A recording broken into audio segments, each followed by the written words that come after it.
Hi there, I'm John Mancini. I'm the author of Immigrant Secrets and also a customer of Reedsy. And I'm really glad to have this co-founder of Reedsy with us, Ricardo Fayet. And Ricardo, welcome. It's nice to have you on the show.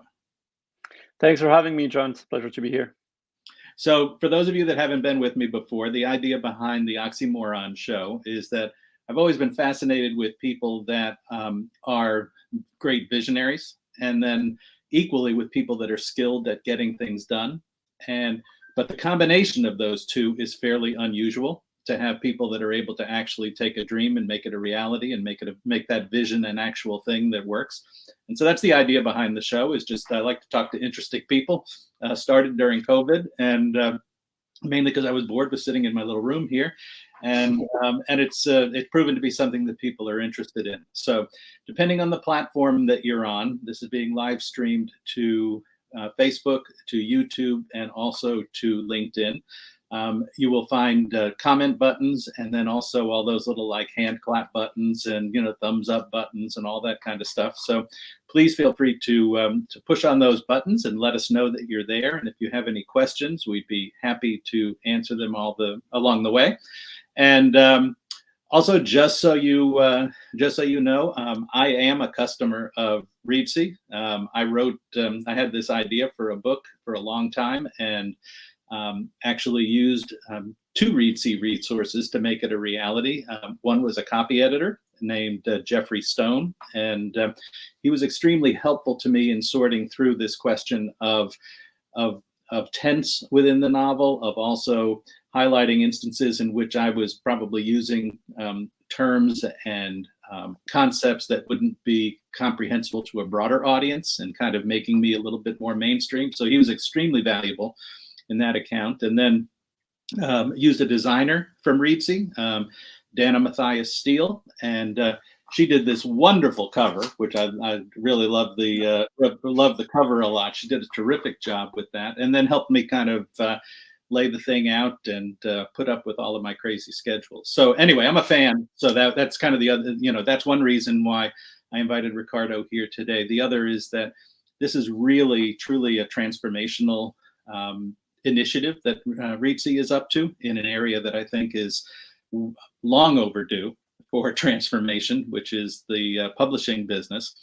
And so tell everybody a little bit, Ricardo, just about the concept for those that aren't familiar with Reedsy, and it's reedsy.com. For those that aren't familiar with it, how does it work, and what is it, and what are you guys trying to do with it? Yeah, for sure. So we started Reedsy around 7 years ago, and the concept at its core hasn't really changed that much since then. We're basically a marketplace connecting on one side people who are looking to publish their book, and on the other side all the freelance help they can need at any stage to make that book a reality. So we're talking editors, from developmental editors to copy editors, as you mentioned, or proofreaders, cover designers. For certain types of book, we have also illustrators, interior designers as well for more like complex photography or children's book projects. We've got book marketers as well. Ghostwriters for people who, they have a story, but they don't necessarily have the time or the skills to write it themselves. Author website designers, and finally we added literary translators last year. If you're having success in the English speaking market and you want to branch off to German, French, Italian, etc., Spanish. So these are kind of the people you can find on Reedsy, and that's the idea behind it. I mean, what makes us different from any other marketplace out there is that not only are we specialized on the publishing industries, we're also very, very careful about the people we let on the marketplace. And I think that's what we're known for in the industry, is that we're kind of a place for world-class professionals. So we accept less than 3% of the freelancers who apply to have a profile on Reedsy and be listed on the marketplace. Almost all the editors you're going to find on the marketplace, they come from traditional publishing, often one of the big five, so Penguin Random House, Simon & Schuster, HarperCollins, etc. Generally, they've worked on best-selling titles. So yeah, we basically don't accept anyone who doesn't have these very, very high standards.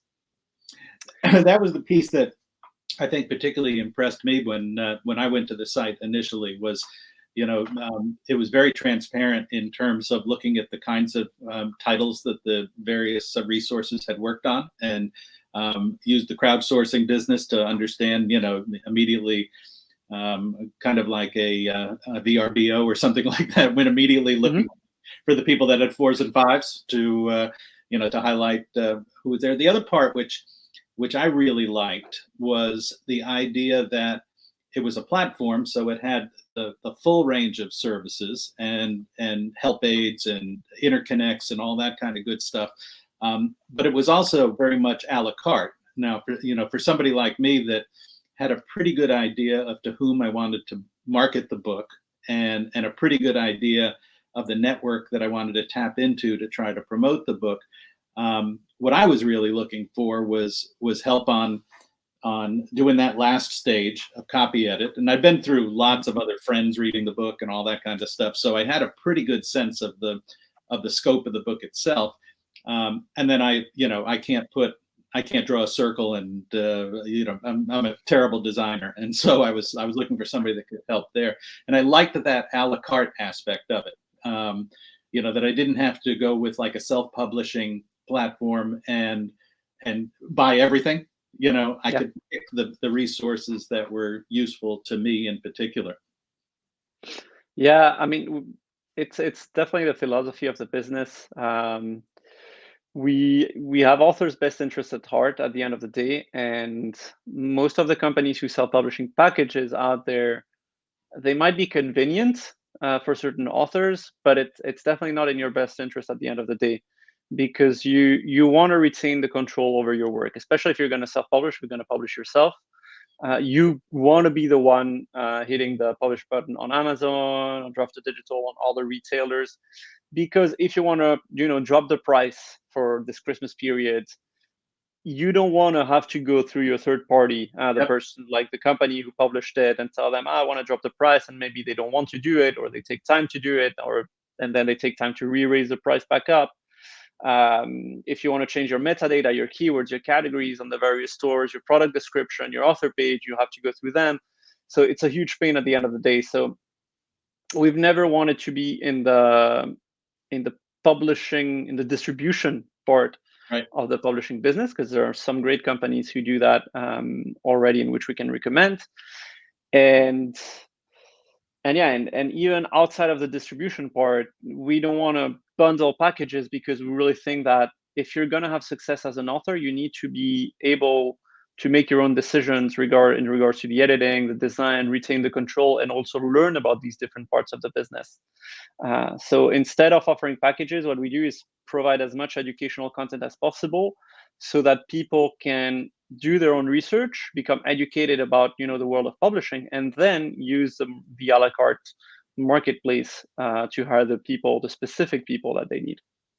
Tell me about that use of educational content to basically engage people. I was talking to you about this a little bit earlier, because on a personal basis, that was very valuable to me as I tried to pick up some of the nuances of how the publishing business works, and particularly some of the sessions on metadata and on keywords and all that stuff, to try to maximize visibility of the book. But I was impressed with how you guys were able to use educational content for engagement. And is that an underlying philosophy of the business of how you're trying to run this thing? Or tell me a little bit about that. Yeah, absolutely. I think content marketing is one of the main ways in which we acquire customers, authors, and publishers to use the marketplace. We have content as well for the freelancer side of things, so that's a little bit less important.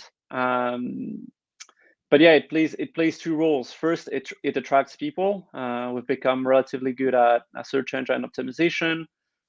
So a lot of people find us through blog posts that we have, on how to write a book, for example, or how to write a fancy book. So very early in the funnel, and then we've got a bunch of free courses, which I think you saw on various aspects of the business.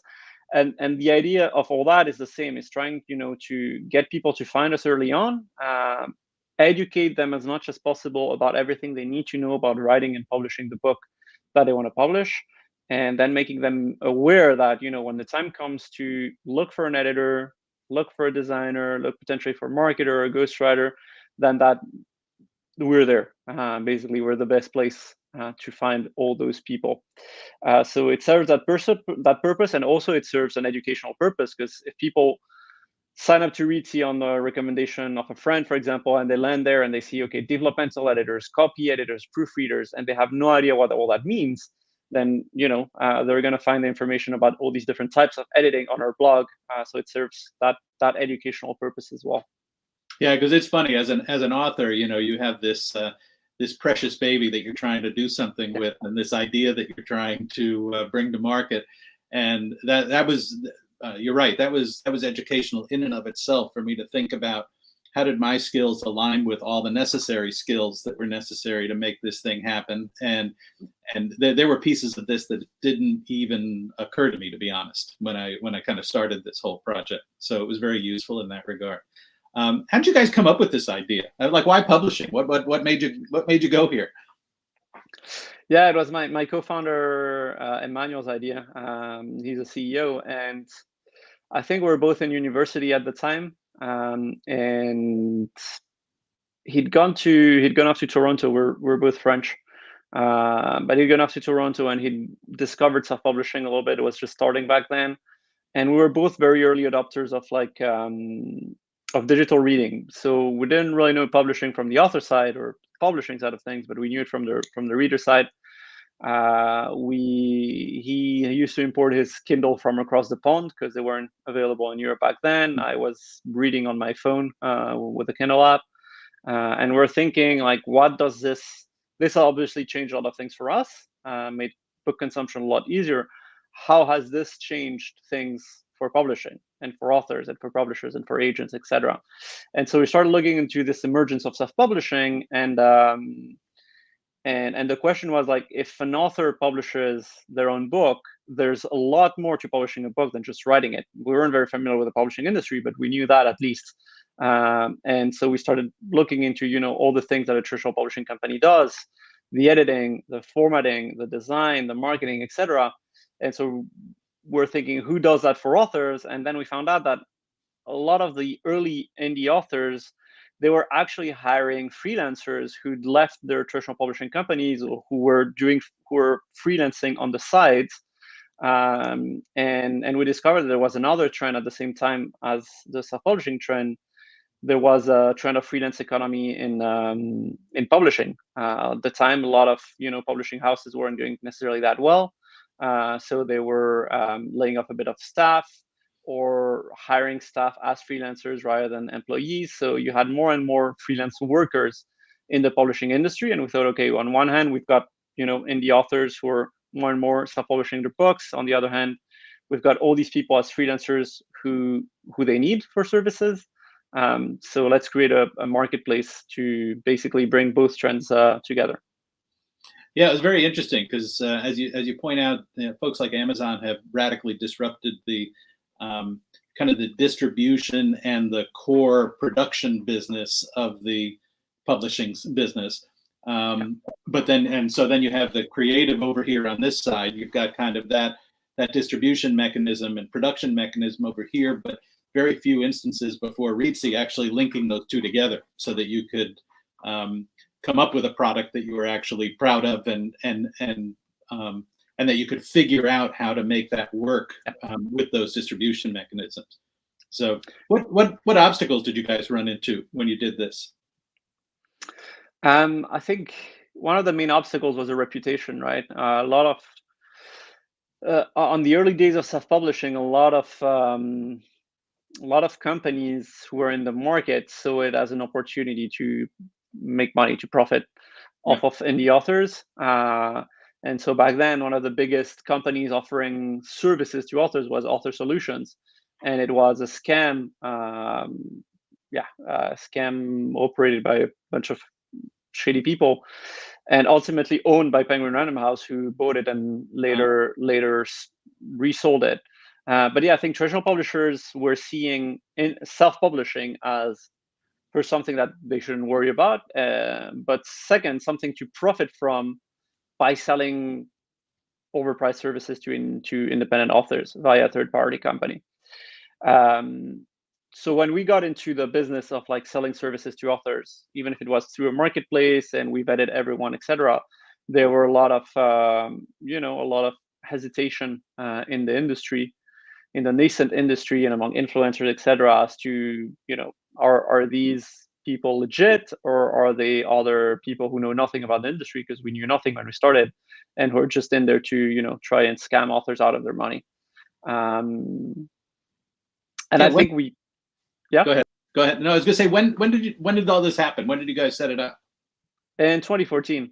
Okay, go ahead. I'm sorry to interrupt. No problem. No, I mean it didn't last for very long, mostly because we showed up to conferences in person. We went to a bunch of places where the industry used to hang out, and yeah, we showed that we were genuine about this. We obviously, one of the main things we did is from the get-go curate the marketplace really, really well. So we made a lot of freelancers angry in the beginning because they were on the waiting list maybe to get on the platform, and we just said, no, sorry, you don't meet our criteria for being added onto the marketplace. But that inspired a lot of trust from the author side, and we, after maybe a couple years, were seen as the go-to place to hire very high quality freelancers for pretty much anything. Tell me about that screening process. It must have been really, really challenging for people that were dying to be on the platform. But that was the part that so impressed me when I got on there, is that I wound up, I think, picking 2 folks to help me that I thought were really terrific. But there were a lot of people that could have been helpful, and then the quality of the people on there was very high. How did you do that screening? Yeah, it's the screening itself is very simple, and because of that, it's very time consuming. We do it entirely manually, and we get freelancers to fill in a profile, just like a LinkedIn profile, basically. And then we manually review every profile that gets submitted to us. So we both check that the information in the profile meets our criteria, and most of the time it doesn't. And we also, when it does meet our criteria, we do a bit of background checks to make sure that what they say is actually true, right? If they say that they've worked 5 years at Penguin Random House, but all the books in their portfolio were published by HarperCollins, for example, then we start raising questions. Right. Double check their LinkedIn profiles as well, etc. So we do a bit of background checking, and that's really the bulk of the screening process. What we do as well is a lot of manual outreach. So we go after the people we want on the marketplace ourselves.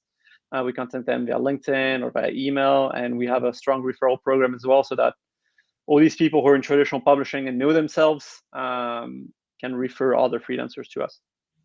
Do people get dumped if they get low ratings? Yes. I mean, yes and no. Generally, low for us, like, we treat low ratings as a dispute, basically. Okay. Because it happens in less than 1% of the time. Yeah, because you get very precious people on the other side, like authors like me. I can see that it'd be like a lot of, there's a lot of potential there. Yeah. We treat low ratings as a dispute, and we mediate in that case, and we look into what went wrong. Maybe sometimes the author wasn't unreasonable or wasn't educated. Sometimes the freelancer missed a deadline or didn't deliver good work or whatever. Generally, we give freelancers a second chance most of the time, because especially in these times, we've seen the best performing freelancers on Reedsy. Sometimes they take on more than they can chew. Sometimes they have extra work-life problems that affect their work performance. That can happen to anyone, so we give people a second chance. Sometimes we hide them temporarily on the marketplace so that they don't get more requests from authors, but then we reactivate them once they've cleared all their pending collaborations successfully. But yeah, it's very rare that we have problems on there. So we're lucky that I think it's really hard to find someone with a under 4-star rating on Reedsy. And the only case in which that can happen is if it was their first collaboration, and we gave them a second chance. Yep. But there's not a lot of case scenarios like that. Interesting. Tell me a little bit for my my geeky friends out there about the underlying technology. You know, like what's this platform built on? Without getting into all the secret sauce that you undoubtedly have. You know, open source, off the shelf. You know, how did you approach this from a technology perspective? Yeah, so we built everything from the ground up. In terms of like backend, it's mostly Ruby on Rails. And yeah, it was I think the most exciting bit of technology, and where we did use a bit of open source in the beginning, is our Reedsy book editor, which is a free writing and formatting tool. So people can write in there, set goals for their writing. They can edit, format, etc. And then when they're ready, they can export an EPUB or MOBI, which are the files required for like publishing on the ebook retailers and distributors.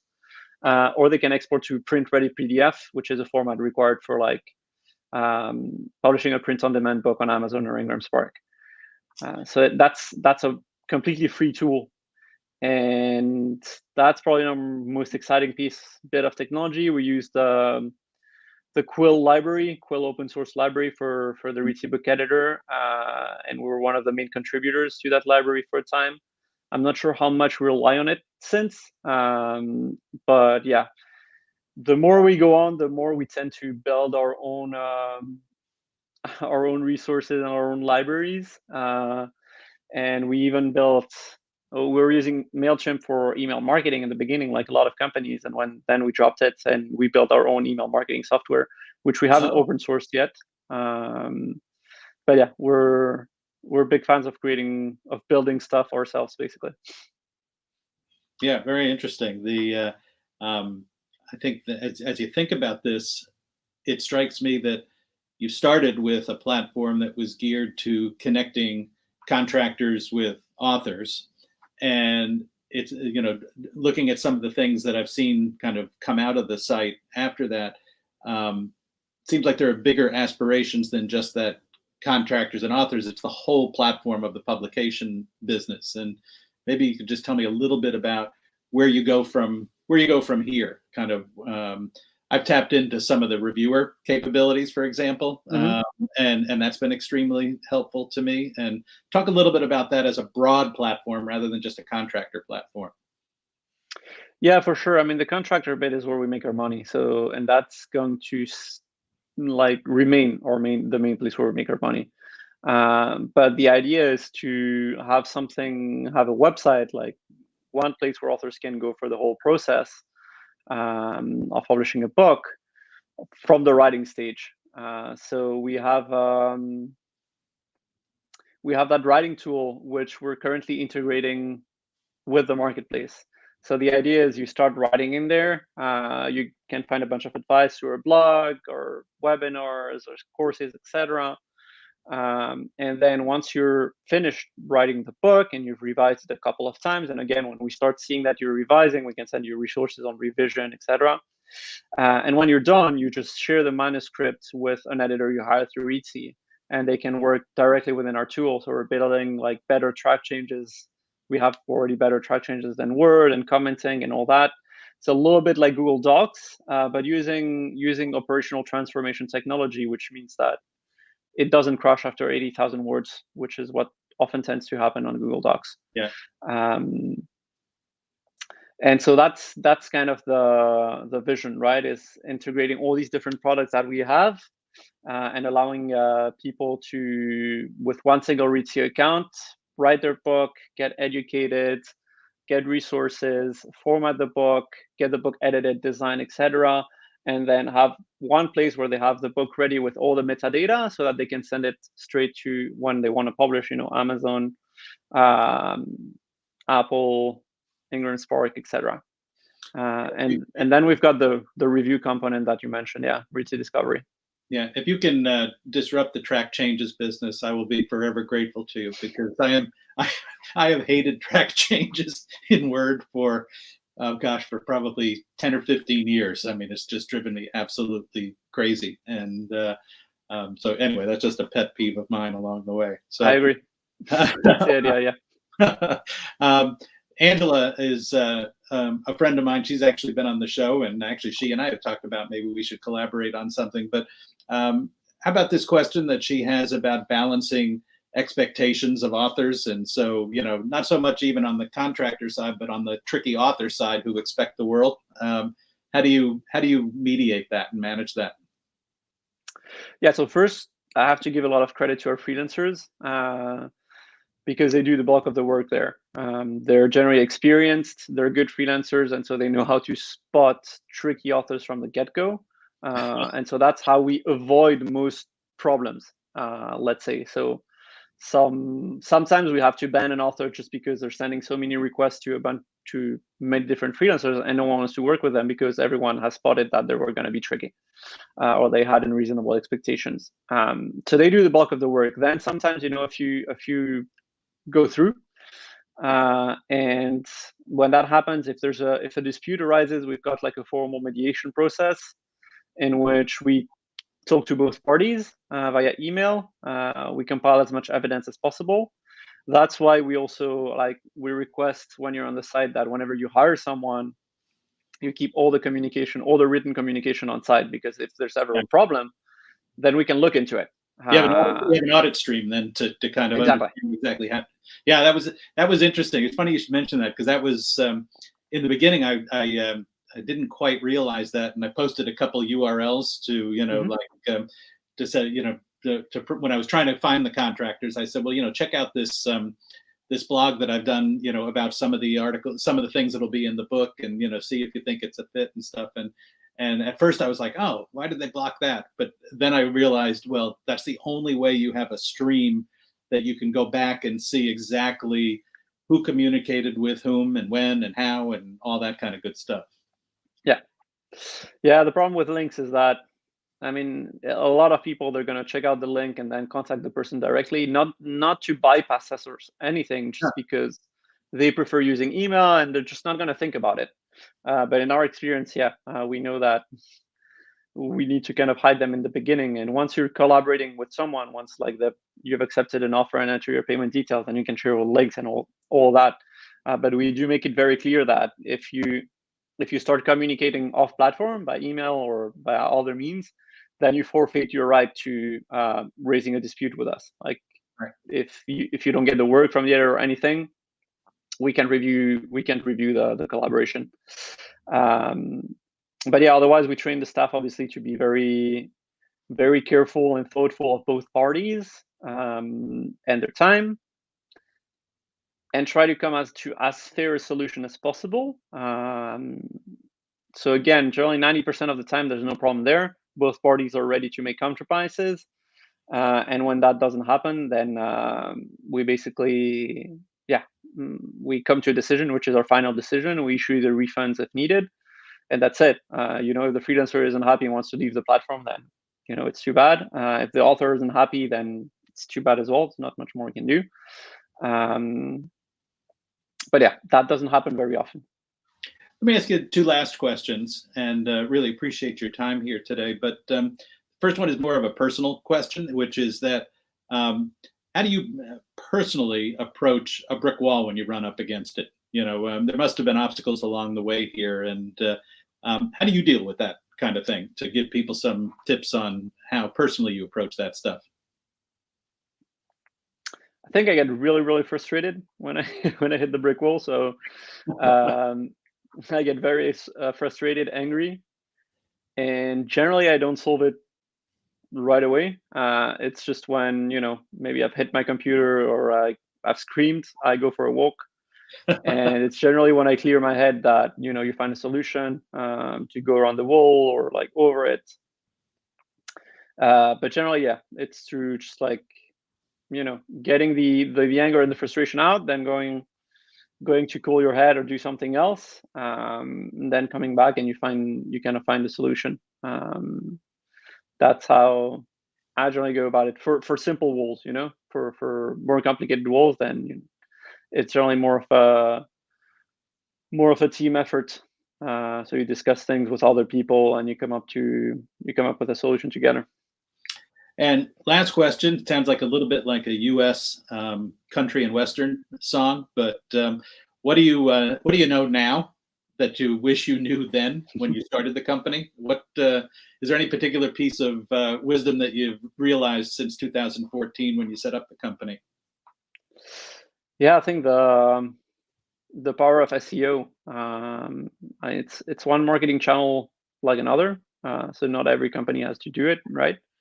But for us, I think a pivotal moment in the company is when we realized that we had a blog that very few people read, and that actually added very, very little value, and only to the people who already knew about us. And when we started pursuing SEO, it changed radically because we're reaching a bunch of new people who were discovering Reedsy as a brand for the first time. And I think it's a great first interaction because it's customers finding about you while you provide a solution to their search. So they're searching for something, they have a question or they want information.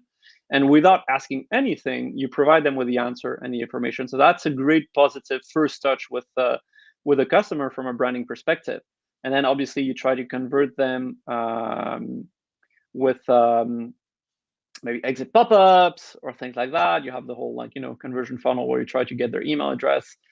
But regardless of whether you get that first email address or not, I really like the fact that whenever an author is writing a book, if they Google first person POV, or if they Google how to write a fight scene or how to create conflict, they come across a blog post from us, and that already tells them, okay, Reedsy is probably a go-to resource for writers like me. So if I have questions in the future, maybe I'll check their blog directly. And when my book is done, maybe I'll check out what services they have to offer. So yeah, I wish I'd known about SEO sooner.